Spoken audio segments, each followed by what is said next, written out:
You're listening to Parasearch Radio. News, views and reviews from the world of the paranormal from across the UK and beyond. Find us on Facebook, Twitter and the World Wide Web.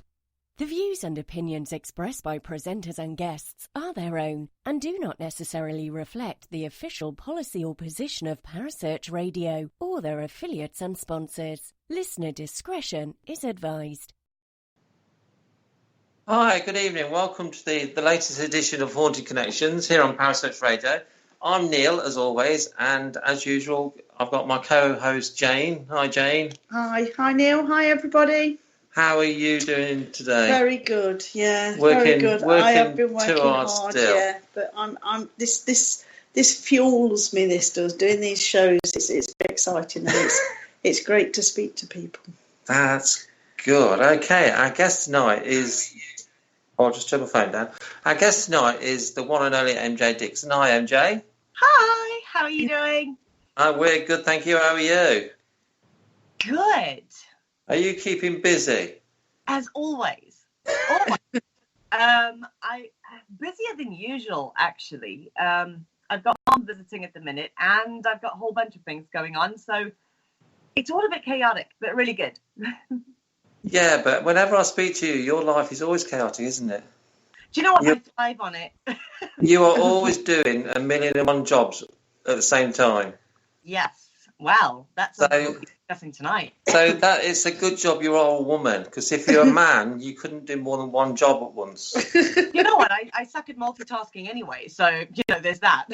Everyone thinks I have it all together. Well, if you haven't, you disguise it well. I try. Okay then, what have you been up to, MJ? Oh, goodness. Okay, so the first bombshell I'm dropping is a lot of people know that with all things Sage, I've been running Sage since 2011, and I've been doing it, I say part-time, it's not part-time, I've been doing my regular sort of 8-9 hours a day at least, but on top of a day job. And this week is my very last week of my day job. Really? Yes, I resigned from my day job. I am full-time paranormal. It is absolutely terrifying.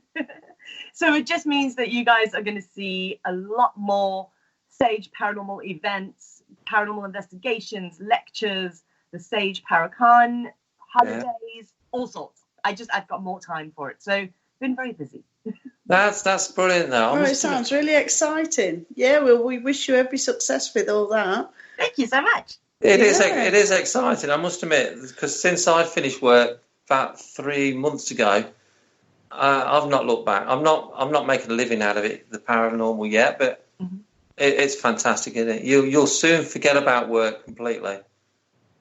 Well, I mean, you know what? I love my day job so much, and my current boss is just the most beautiful person. I absolutely adore her. I've worked there for a couple of years now, and I'm really grateful that I had the job that I have at the moment still, because, she was really kind enough to say, hey, you're jetting off to America for a month, or it's fine, take the time off. Or I would phone her the night before and go, hey, do you know what? I've got this investigation that just popped up tomorrow. And I was very, very fortunate in all the time that I've worked with her that I had that flexibility.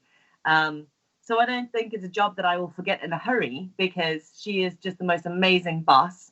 But I am very excited to go full-time paranormal and really dig my boots into all things strange, and along with more events and things coming up. So yeah, that's all exciting stuff. Is that always been your sort of aim though, MJ, making the paranormal your career? I wouldn't say that it was always my aim. It just so happened to progress that way this year. 2019 has been an absolute roller coaster for me.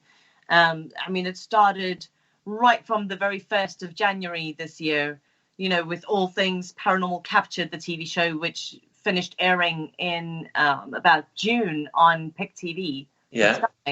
And so we started filming that at the beginning of the year, and it kind of snowballed from there. And it got to a point where I was doing not only the on-screen television stuff, but I was also doing behind the scenes. So what most people don't realize is that I do television production as well. Yeah. And I ended up producing, as the production coordinator, I put together all the UK episodes for a Travel Channel USA show called Most Terrifying Places. Mm-hmm. Most Terrifying Places starts airing on the 30th of September in America. And so, it was kind of one thing after the other. I had the Sage Para Cruise, I had Sage Paranormal Investigations, I had Paranormal Captured, I had this production work that came through, and it was just so much on my plate. And eventually I thought, you know what, I'm going to have to quit my day job. I'm going to have to go full time because there's literally not enough hours in a day for me. Yeah. So it was sort of a natural. I never once went, I'm going to be a full-time paranormal investigator, because most people know you can't earn enough from just being a paranormal investigator to actually pay bills. And let's face it, we all have those. Yeah. Yeah, that's good. So how was Paranormal Capture? Did you enjoy filming it? Because I always get the impression what you see on the telly is just a little snippet of what goes on. And, are you allowed the freedom, or are you told you can do that, but you can't do that, you can't say that? Is that how it works? To be fair, Woodcut Media, the production company that we worked with on Paranormal Captured, one of my biggest concerns was the fact that, Woodcut called me up and went, we've got this concept for a show and we want you to be a part of it. And one of my biggest concerns is always, are they the type of people that go, hey, we want this show to be all sensationalized, like, oh, hashtag it's a demon and everything else that's kind of going with the trends these days, Yeah. So my concern was, if nothing happens in the paranormal side, are they going to want us to fake things? Yeah. Because there's a lot of that out there. Yeah. And so, being one of my biggest concerns when I first got involved with the project, I said to them, look, I am super happy to be involved. I really think we need a fresh new concept and a different take, but I refuse to fake things. And it was so funny because the crew that I was working with were wonderful, from the director of photography and the producers, Angie and Holly and Rochelle and everybody that I worked with, all the camera guys and all of that. Each episode was a really small team. I mean, the episode that I did at the White Swan, for instance, there was one lady doing sound. There was one person on camera, which is the director, Holly. There was Rochelle, who was part of the production crew, who kind of assisted with other camera angles and that sort of thing. And it was me. And that was it. It was us 4 girls that filmed that episode. And it was so funny because at one point, for those who have watched the episode, when we are in the downstairs bar area, in the Signets bar at the White Swan, at one point we hear this massive loud crash. And if you watch the episode again, you would notice that as soon as we hear that crash, I look towards the cameras. I'm looking directly at both camera angles. And that's because I was like, who the hell was faking things? Who the hell in the camera crew threw something or faked something? And I kind of gave them this death stare of, I will not stand for that. And I looked around the room, and the 3 girls who were filming everything and the sound were absolutely shocked. Literally, all 3 of them were frozen still, pale as a ghost. Yeah. Because, I mean, from that reaction, I soon realized where the noise had come from was across from the other side of the bar. There was no one there. There was nothing that could have made that noise that fell off a table, like rolled off a table. It was literally a paranormal event. And the camera crew just, they looked more shocked than I was at that moment. And, they said to me from the very beginning, we'll never get you to fake things. If nothing paranormal happens, nothing paranormal happens. Yeah. made me feel really at ease. But we had so much fun. There was a lot of behind the scenes stuff that I really, really wish we had put out to the audience, you know, with the build up of the show, giving you guys a behind the scenes kind of glimpse of what goes on set, because there were some really funny moments. I must admit, I think I'd love to see more behind the scenes on these paranormal shows, because what you see is just a small bit. Have you got a question, Jane? Yeah, what was your most memorable bit of all the filming? What was your most memorable bit? A bit that will sort of stay with you for a long time. Oh, gosh. Besides the table moving in our sounds room, of course. Well, I mean, that was because I actually watched that live video when the guy. You said it. And I think I said that on Paranormal Captured. It was amazing to me. Yeah, I watched that. It was really cool. What was highlights of filming? Wow. There were several EVPs that didn't actually make the episode. That I was a little disappointed that they didn't make the episode. However, one of the things that a little story that I'll tell you with the Haunted Museum, Nottingham Haunted Museum episode. When I first walked into the museum, I was really drawn to the right-hand side cabinets, and it was such a strong pull. And I walked in and noticed this Nkisi doll, which is sort of a wooden figurine that is covered in nails. And it really caught me off guard, and I'll tell you why. Because about a year, maybe a year and a half before I started filming Paranormal Captured, I was on a bit of a paranormal road trip, and I was popping into all sorts of antique shops and things on my little investigating journey. And I popped into this antique store, and I was walking around, and I thought to myself, do you know what, I saw an Nkisi doll in this antique shop. And I thought this particular item has such a strong energy with it. There's definitely something attached to this. And I was like, maybe I should buy it, because I know how to deal with artifacts that have an energy attached to them. And I would hate for that to end up in somebody else's house who doesn't know what they're dealing with. And I walked around. I mean, I looked at the price of the thing. And at that moment, I did not have enough cash on me. Yeah. And I thought, do you know what? I'm just being stupid. I'm being silly. I'm overreacting. There's no need for me to buy this item. And I left it. And that night at the hotel, I could not sleep whatsoever. I kept having the strangest dreams of this Nkisi figurine. And so I went back to the antique shop the next day, and I wanted to buy it. And when I went there, it was gone. It had sold. And so I thought, wow, this is really strange. You know, well, I've got such a strong pull to it, but obviously it wasn't meant to be. So that's okay. Moving on. And I kept having, for about 6 months before I started filming Paranormal Captured, I started having these really intense, extremely vivid dreams about this doll, this figurine, saying, I'm coming home. And it was this weird thing of this weird little wooden figure covered in nails saying, I'm coming home. I'm coming home. I'm coming home. And it was such a strange feeling. I'd wake up and just be completely creeped out.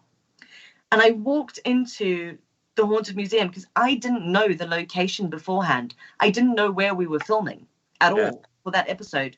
I kind of was taken to the hotel. From the hotel, we drove through to the location. I walked in. It was the first time I'd heard of the location. It was the first time I'd been in the location. And I was pulled straight to that area, only to walk up and find this Nkisi figurine in one of the display cabinets.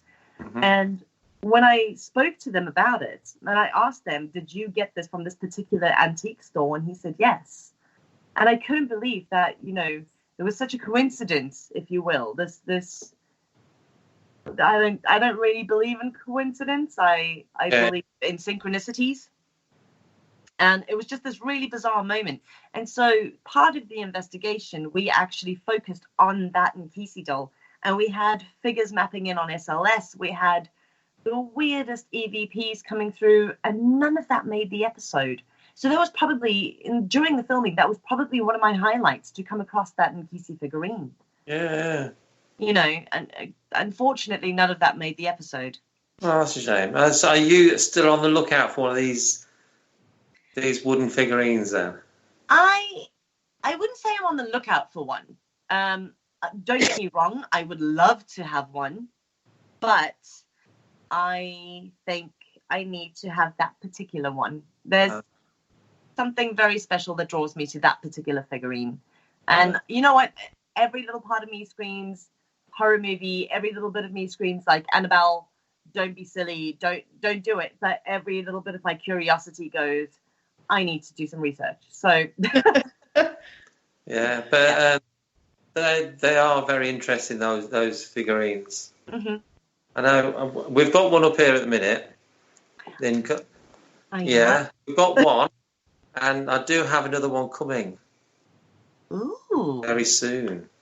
So wow, you've heard it first. I am going to need to do some research with those when I'm over there on the 11th of October. Yes, you're coming for the evening, aren't you? I am. I'm really excited. It's myself and a few Sage Tribe members that are joining me for the investigation. And, you know, what a lot of people don't realize is I've got a group of investigators that I work with. Yeah. The majority of them have their own teams, and they're from all around the country. These are serious investigators that I absolutely love doing research with. They are kind of no nonsense, you know, it's not public events, it's not public investigating. You don't need to, I apologize for everyone that goes on public events, but you don't need to babysit people. You don't need to explain what EVPs are. You don't need to, all experienced investigators. And so myself and this group of investigators from all over the UK have been doing investigations throughout the year, and they are more on a serious note. Yeah. And so I have a handful of them joining me at the Haunted Antiques Paranormal Research Centre on the 11th of October to do a more in-depth investigation. So I'm really looking forward to that. I'm actually investigating this Friday too. Yeah, and has any of those been up here before? Do you know of? I'm not too sure, actually. I know a lot of the investigators that I do usually go out on investigations with have already been to the research centre.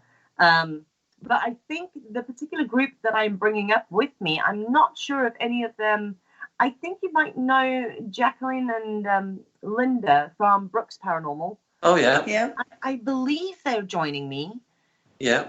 Double check that, but I know there's a couple others that have never been to the centre, and I'm really excited that it's, their first time there with me. Yeah, that's good then. So, yeah. Of course, Linda and Jacqueline have been a few times. Yes. Yeah. I like to call them. Yeah, really good. Yeah. So what have you got coming up soon? Let's start plugging some of your many events. Where do we start? Yes. So probably the main things that I'm working on at the moment. Oh, gosh. So at the minute, we are, fingers crossed, waiting to hear more information on season 2 of Paranormal Captured. Mm-hmm. So, yeah, if all things go well and everything falls into place, then hopefully we will be filming season 2 of Paranormal Captured quite soon. We haven't heard really anything yet. It is still talks. You got to get networks and all sorts of people involved, and it is going to be ongoing meetings for quite some time.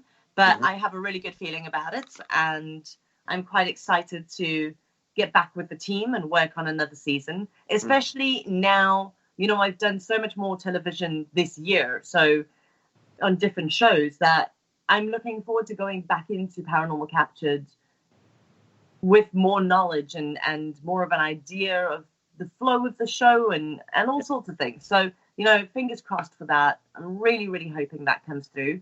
But in the meantime, as I'm going full-time paranormal now, I will be launching a lecture series. And it's a whole group of events that I'm going to be doing.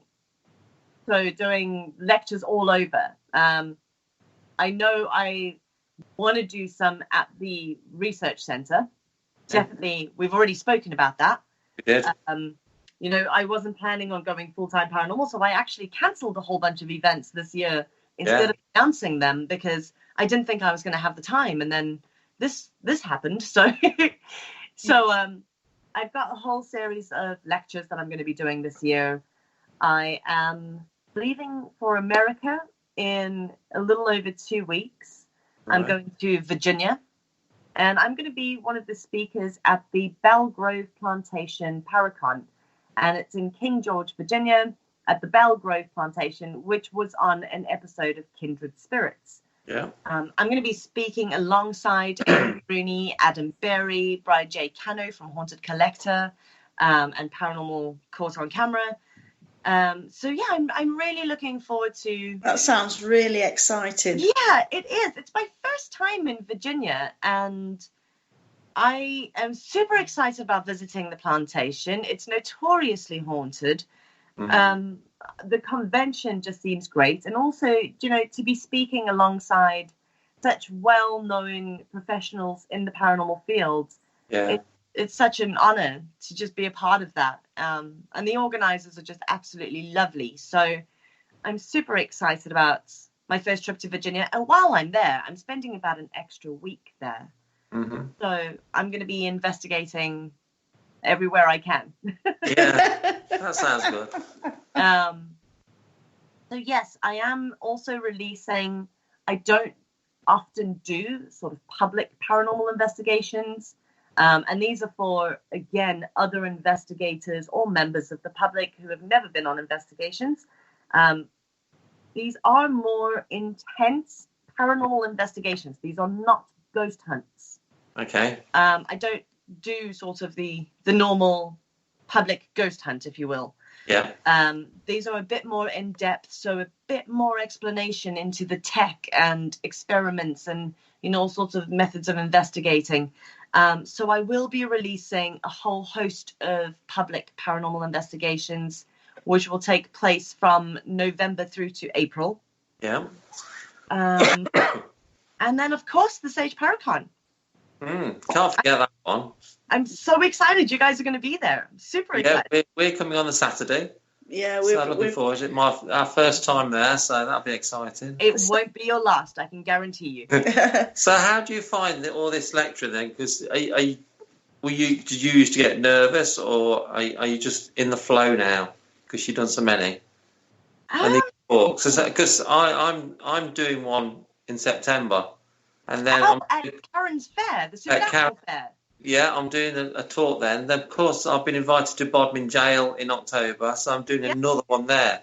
Oh, fantastic.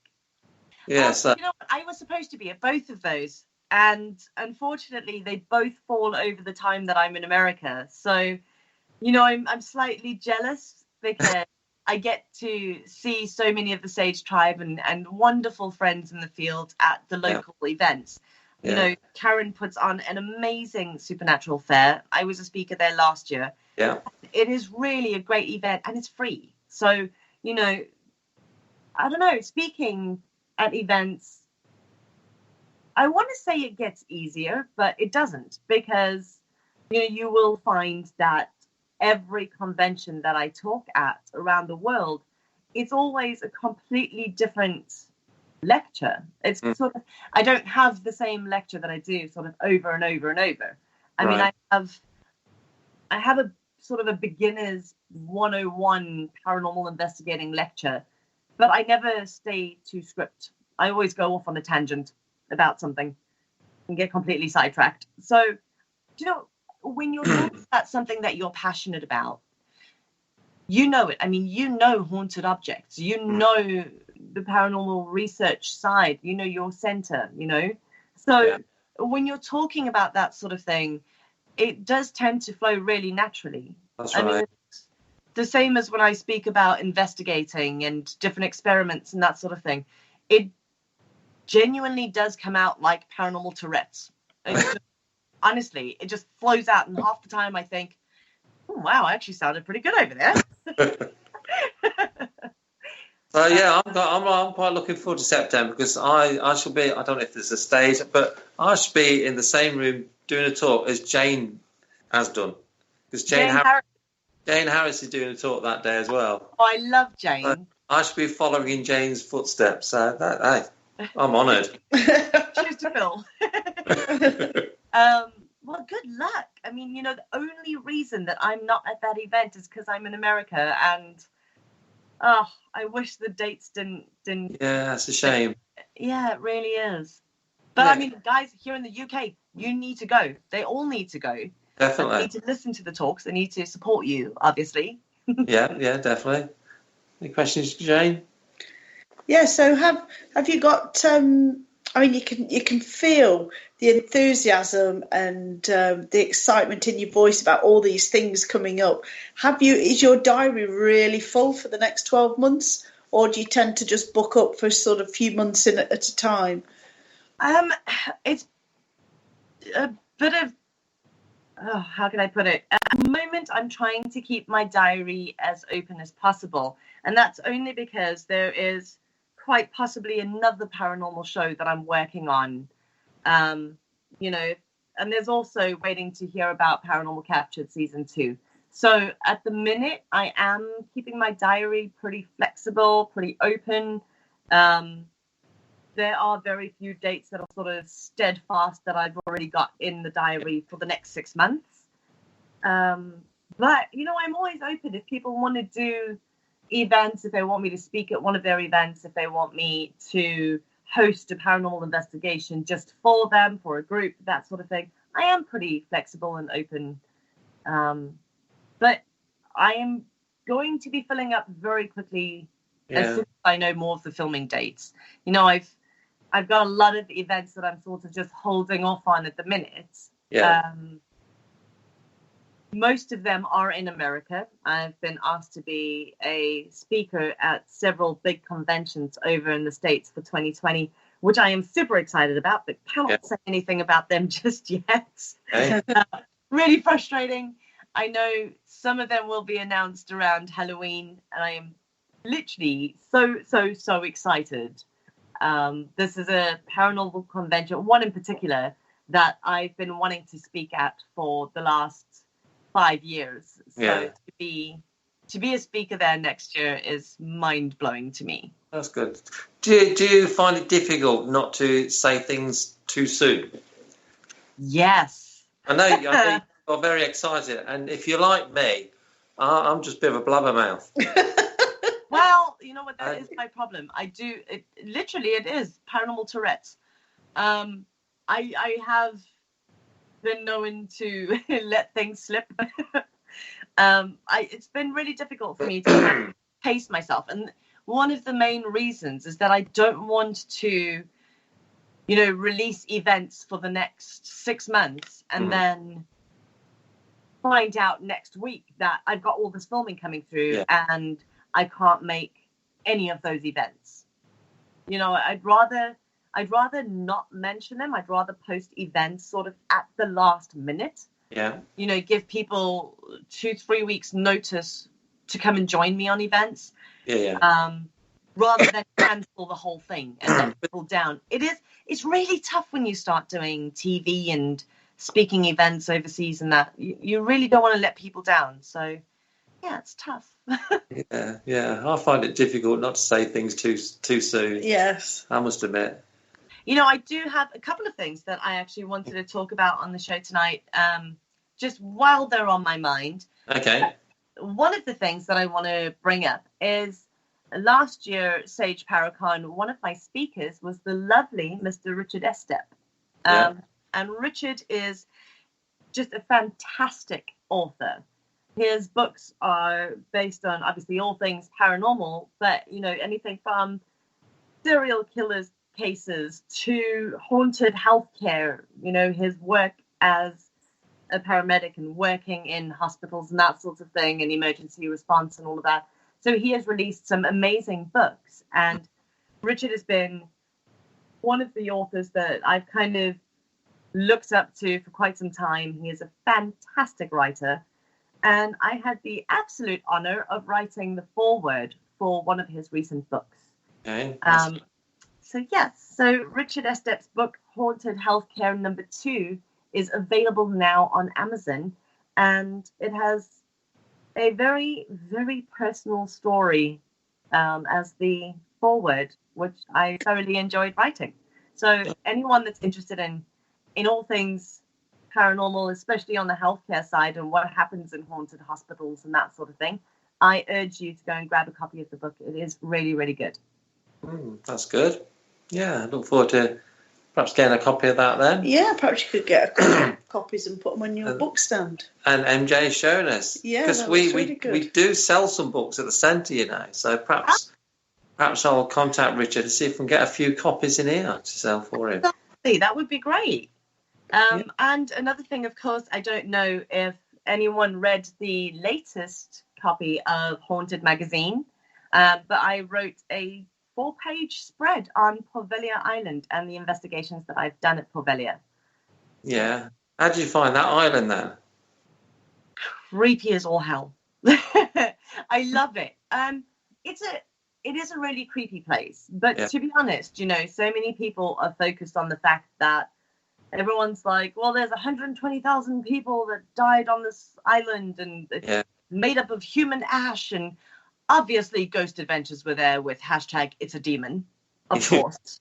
You know, back in the day when Zach and I think Nick was still with them, when they all went to investigate Poveglia, and Zach was allegedly possessed on the island by something demonic. And I thought that's TV, you're just after ratings. Of course, yet another hashtag it's a demon episode. And I actually went to go and investigate the island for myself. And I can tell you something. Stepping on that island's a whole different story. It's probably one of the most oppressive, creepiest places. There is definitely something there that tries to jump people.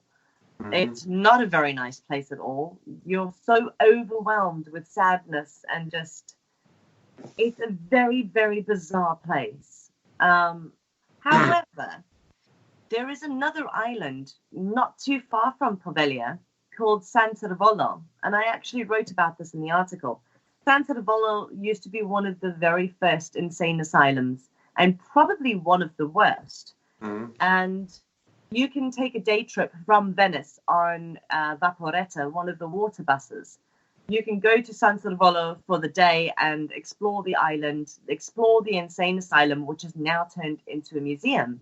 Mm-hmm. And to be honest, I felt more creeped out on San Servolo Island than I did on Poveglia. I felt way more activity. It just seemed a lot more intense than Poveglia. So, you know, instead of illegally trying to get your way onto Poveglia Island and probably being arrested, if you're going to go to Venice and want to go for a paranormal road trip, my suggestion is hop on a Vaporetta, pay $5 and go and check out San Servolo. It's a very cool place. Well, I've not actually read the latest edition of Haunted Magazine yet because Paul's not brought it. Terrible. I've told him off, but... However, we are investigating on Friday night with the Haunted Live guys. With Dr. Kieran O'Keefe is a special guest that night. So awesome! I was actually just talking to him a couple of days ago. What, Kieran O'Keefe? Yeah. Yeah. So I'm looking forward to meeting him. How did you find him? I've not met him in person. I've not met him yet. We're actually investigating together on the 19th of October, I believe. So I'm really looking forward to that. I'm super excited. I've heard such wonderful things. So yeah, I'm a bit nervous because there's a lot of really good investigators that are going to be together. I think we're investigating St. John's Museum in Warwick. And I'm really excited about it, but yeah, a little nervous. Nervous? I couldn't imagine you being nervous, MJ. I do. My worst is Sage Paracon because everybody always thinks I've got all my crap together, and to be honest, it's such a chaotic weekend. I'm always running around, and that's probably the time that I'm the most nervous about things. Yeah, but they always go well. They're all successful, aren't they? How many years you've been doing it? This is my 4th year. And you know what? We've got amazing speakers this year. Tickets have been selling really fast for this year, which, you know, it's a lot of repeat people. Most of the guys that are coming to this year's Sage Paracon have been coming from year one. Yeah. And it's so funny to me because it really has become sort of like a big family reunion. Yeah. And every year people go, oh, I'm so nervous. I don't want to go on my own. I don't know anybody. And I keep saying every single year, I go, do you know what? Just come. I can guarantee you the Sage Tribe will be like, hey, who are you? You're new. Come and join us. You know, they're super welcoming, super open. It is such a great vibe. And, you know, I'm not the only one that thinks that because it's my event. But, you know, it absolutely blew me away to have people like Richard Estep or Karen A. Dullman, who is one of the directors of the Talking Board Historical Society, yeah. Or, you know, to have people like Aaron Sagers, who is a world-renowned lecturer at Paracons. He hosts San Diego Comic-Con and these really big events. And to have people of that caliber come up to me and go, Sage Paracon is by far, hands down, our favorite paranormal convention in the world because It is such a family feel, because it is so small and intimate. You know, last year we had about 120 people for the full weekend, and it didn't even feel like it. It didn't even feel like there were 120 people there. It's so chilled out, and, you know, you have so many familiar faces. People that joined us last year for a day are coming back for the full 4 days this year because they were there for 1 day and couldn't get enough of it. They didn't want to leave. So it's my pride and joy. It is my absolute baby. It has been named one of the top paranormal investigations for 2019 in the world by Den of Geek. And these are the guys that rate Comic-Cons all over the world and that sort of thing. So that's a huge honor. That's not going then, is it? Sorry? That's not bad going then. No, not bad at all for my tiny little events that started. Do you know, the reason I started the Sage Paracon, I only ever intended on doing one to start with. I was like, well, I had just been diagnosed with cancer, stage 3 cancer, and I was going through chemotherapy, and I was in hospital, and I thought, I'm not allowed to work. I'm not allowed to go out investigating. I'm not allowed to do anything because of the risk of infection. Mm-hmm. So I was literally bedbound for majority of the time through my chemotherapy, and I did chemo for months, you know. So instead of sitting there idle and thinking about the chemo and thinking about my surgeries and about the fact that I had cancer and all of that, it was a very big thing for me to find something positive to focus on. Yeah. And I decided, while sitting in a hospital bed, bugger this, I'm putting a convention together. I had no idea what I was doing. Yeah. I was kind of winging it. Yeah. I put the first Sage Paracon together in the hopes that I would actually still be alive to see it. Yeah. Because I wasn't too sure, you know, what was happening with the chemo or anything like that. And so I kind of saw that as my light at the end of the tunnel. Yeah. That was my reason to get through everything, to be there with my Sage Tribe. And the weekend was an absolute success. It was so wonderful. It was this huge celebration because I'd also just finished my chemotherapy. I had just been given the all clear. And it was really emotional time.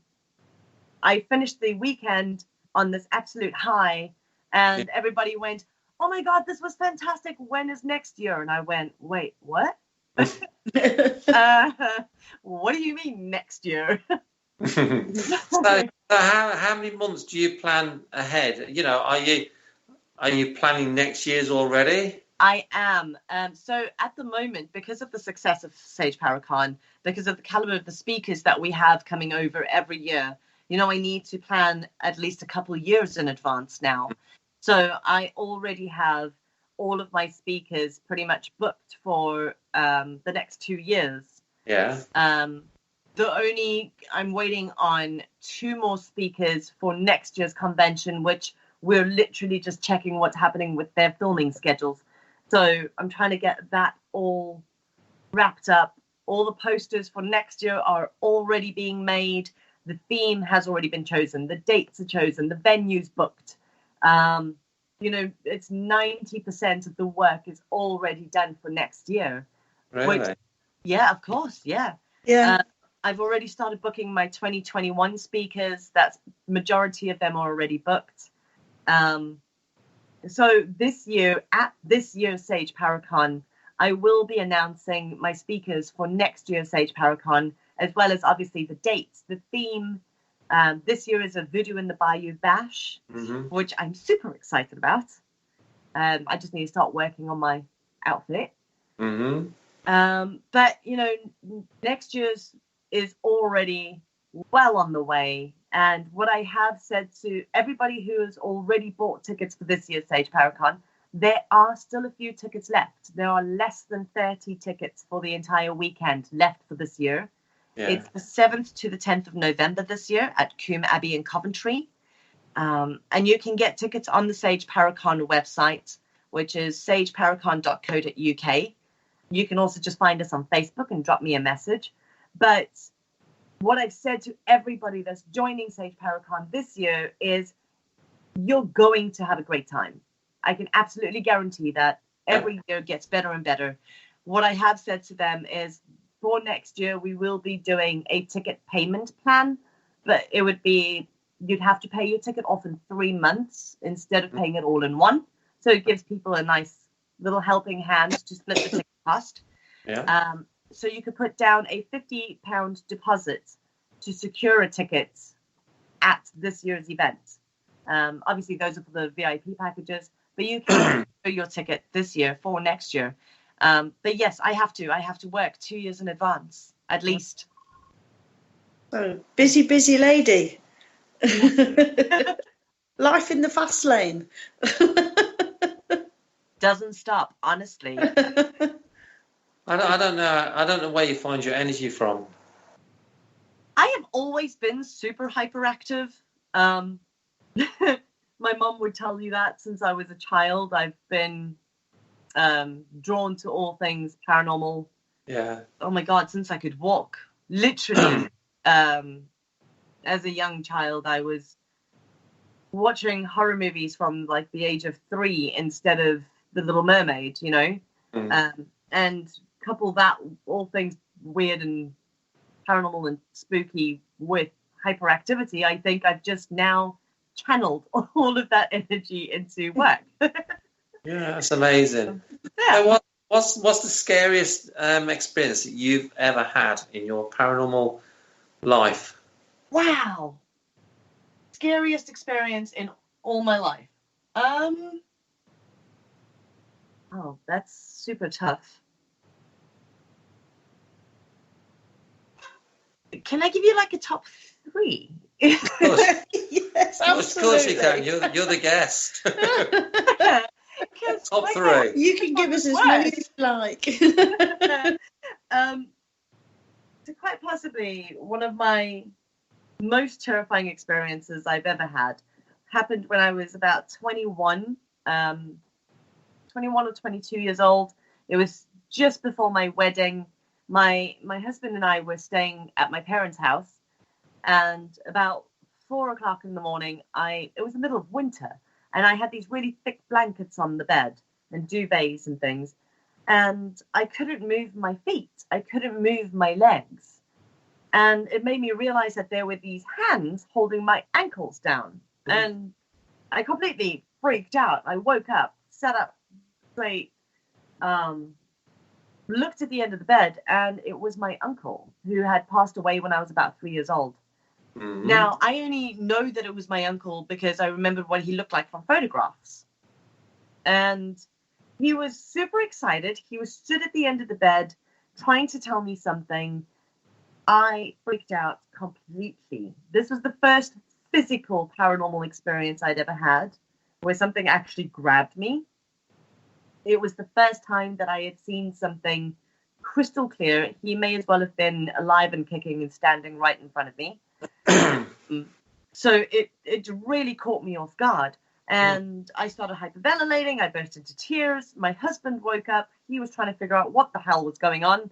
And, this is many years ago. So back then we had just gotten engaged, and it was just before the wedding. And I looked at him and went, I don't know how to tell you this, but my dead uncle stood at the end of the bed trying to tell me something. And I'm kind of freaking out.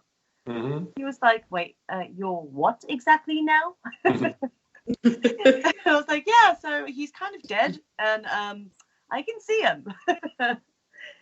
So, I think it was my husband trying to get over the shock of all of that. Imagine. And being at my parents' house, I walked out of the bedroom at like 6 o'clock in the morning, and my mum walked out of her room, and she went, wow, my girl, you look so tired. And I said to her, yeah, I didn't sleep very well.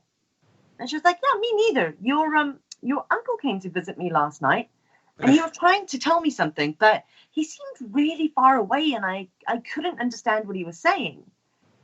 And I just kind of kept quiet. And I think the color must have drained from my cheeks, because my mum looked at me and went, oh, did he come and visit you too?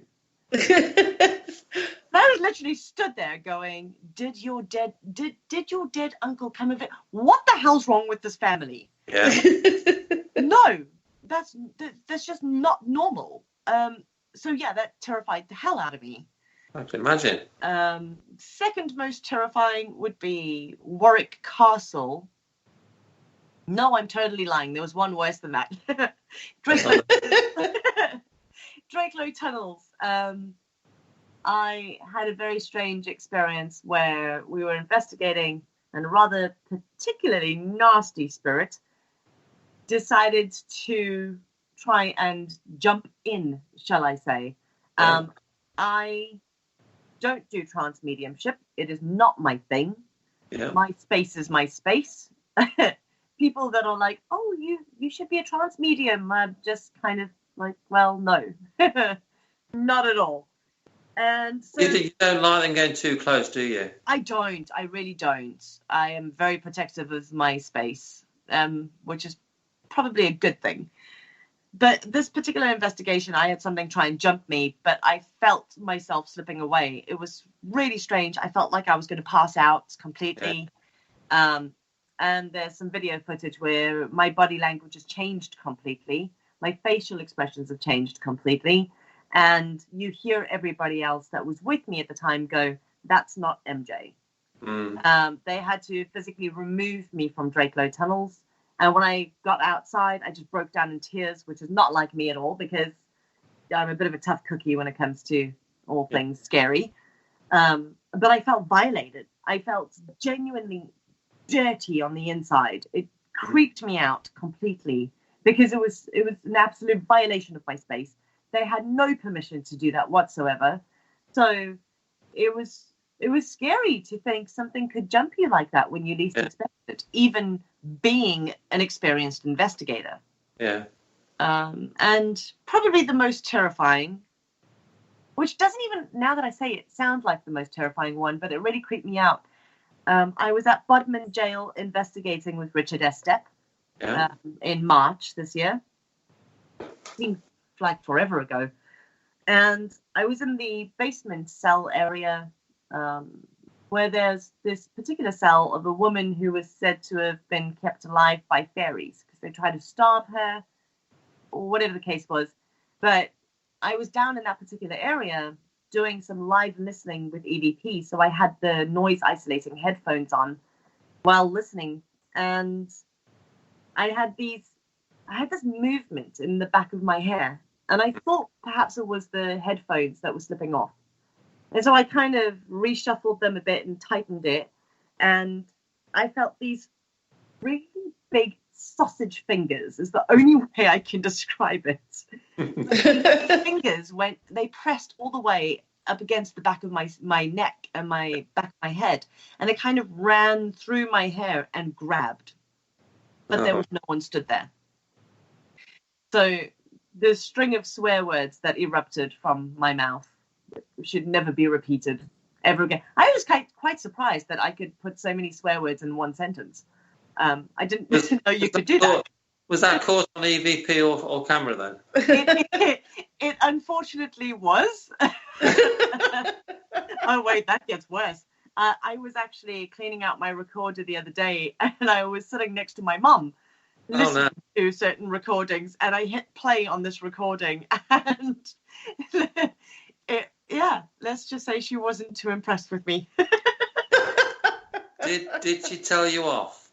Yeah, of course. Fair comment, Mum. Yeah.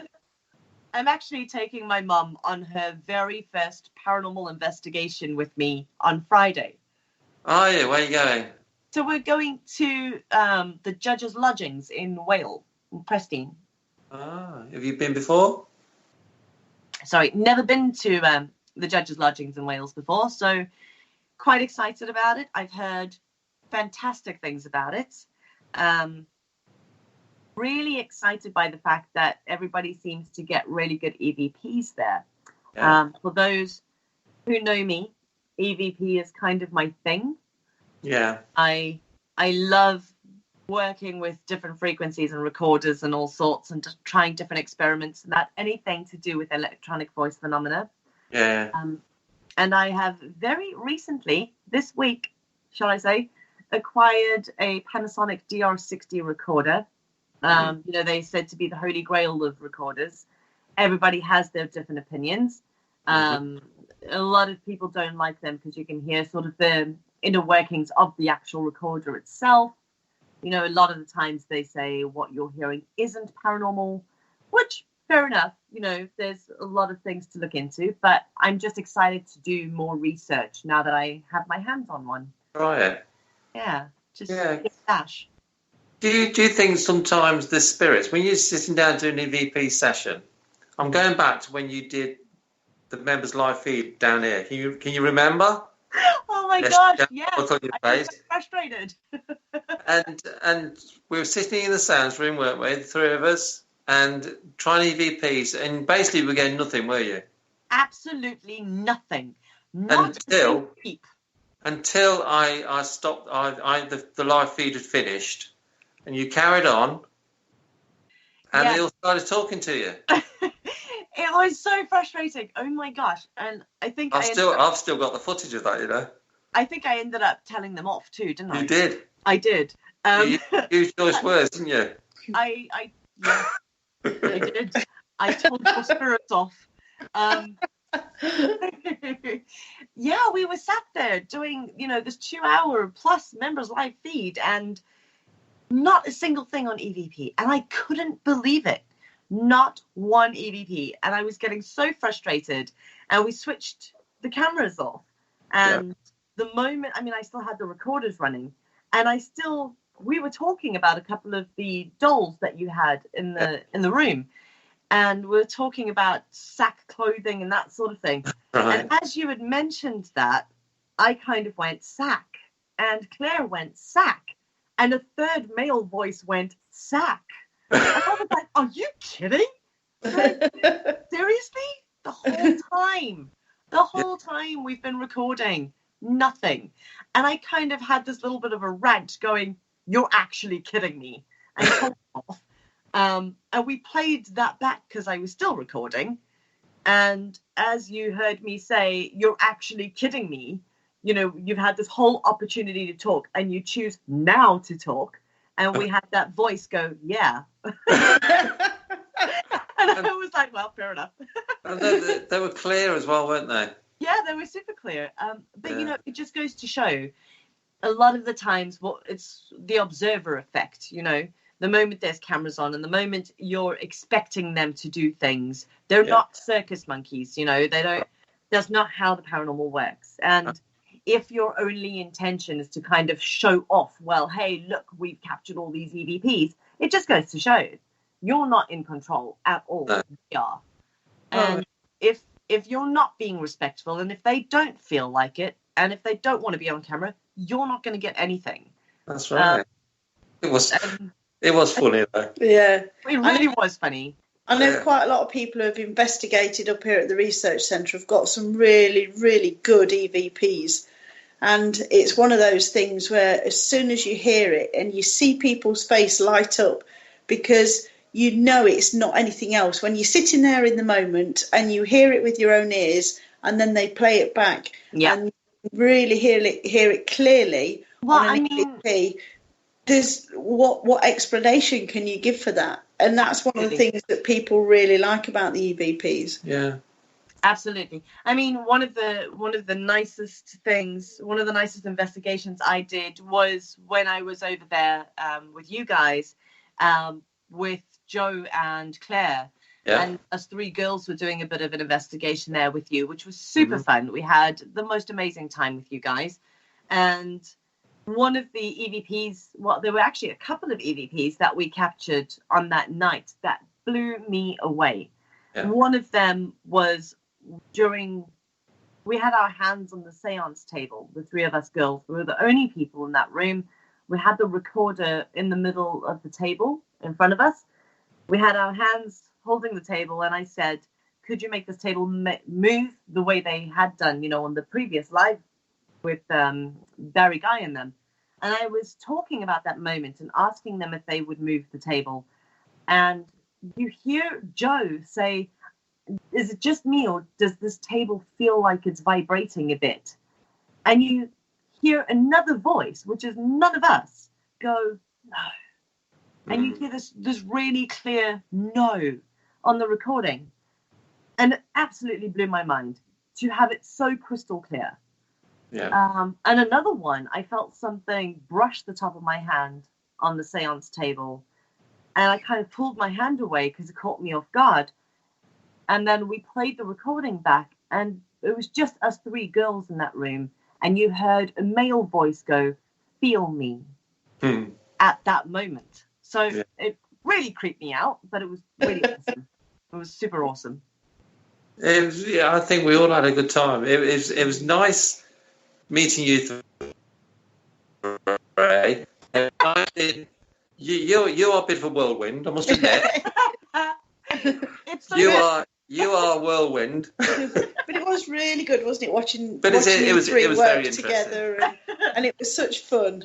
It's so funny because people watch Paranormal Captured and all of that, and I have to be super sort of calm and composed and everything on TV.